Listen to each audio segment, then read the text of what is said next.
Dans cette vidéo, je vais te montrer comment fonctionne Elementor. Elementor, c'est un outil qui permet de créer les pages du site internet. C'est un outil qui est appelé drag and drop. Ça veut dire qu'on va pouvoir glisser-déposer les différents éléments sur notre page.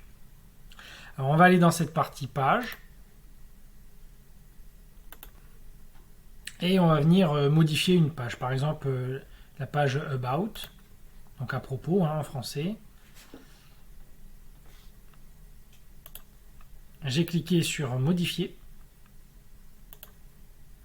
Et donc j'arrive sur la fiche de la page. Tout en haut, il y a un petit bouton, Modifier avec Elementor. Et quelques instants plus tard, je me retrouve sur l'éditeur de page.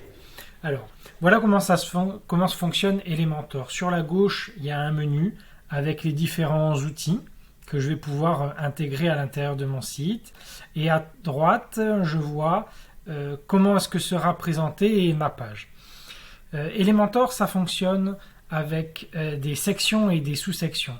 Cette partie-là est vraiment très très importante à comprendre.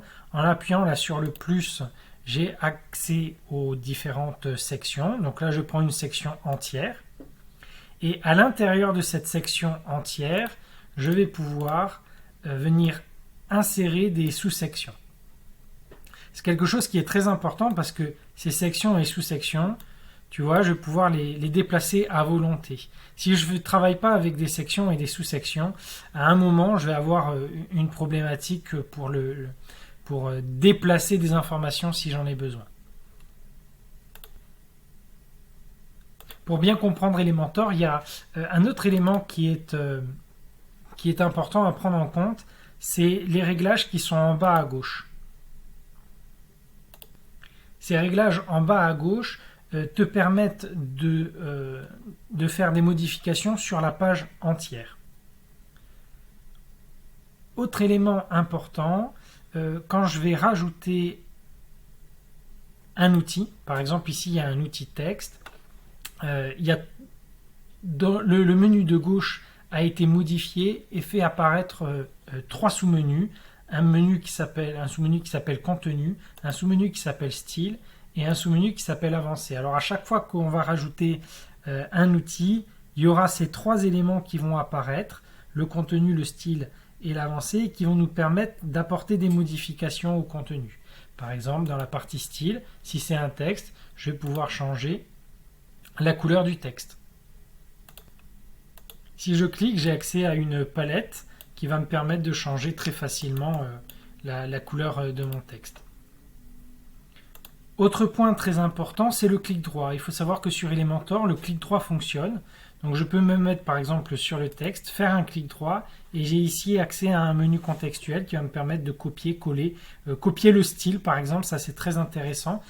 Comme ça, toutes les modifications que j'ai fait en termes de style, taille, couleur du texte, je peux les dupliquer sur un autre texte. Autre point important pour la prise en main sur Elementor, c'est ici là, en haut à gauche, il y a un menu sous forme de burger et le premier élément dans le menu, c'est réglage du site. C'est quelque chose qui est très important parce que ça va nous permettre de faire des améliorations sur le site en entier. Par exemple, les couleurs globales.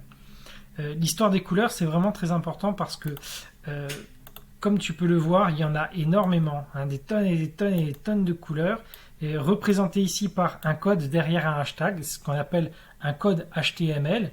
Et il suffit de changer le code HTML de très peu pour ne pas avoir tout à fait la même couleur.